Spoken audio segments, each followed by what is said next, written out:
Pouvez-vous imaginer une victime résoudre son propre meurtre après sa mort? L'histoire incroyable de Teresita Baza, une infirmière originaire des Philippines vivant à Chicago dans les années 1970, défie toute logique. En février 1977, Teresita est retrouvée assassinée dans son appartement. Son corps a été brûlé pour tenter d'effacer les preuves et l'enquête de la police piétine rapidement.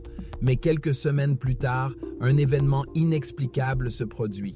Rémi Chua, une collègue de Teresita, commence à avoir des rêves troublants où la défunte lui apparaît. Ces rêves deviennent si clairs que Rémi affirme que l'esprit de Teresita lui parle directement.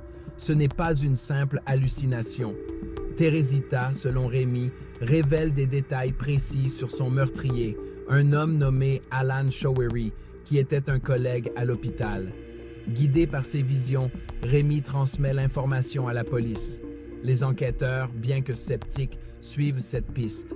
Lorsqu'ils interrogent Showery, ils découvrent qu'il avait en effet été chez Teresita le jour de son meurtre. Plus incroyable encore, certains des bijoux volés chez la victime sont retrouvés en possession de la petite amie de Showery, confirmant les allégations de Rémi.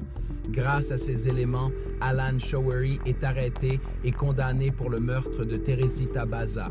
Ce cas reste unique dans les annales criminelles, une affaire résolue grâce à ce que certains appellent un témoignage posthume. Qu'on y croit ou non, cette histoire continue de fasciner et de troubler ceux qui la découvrent.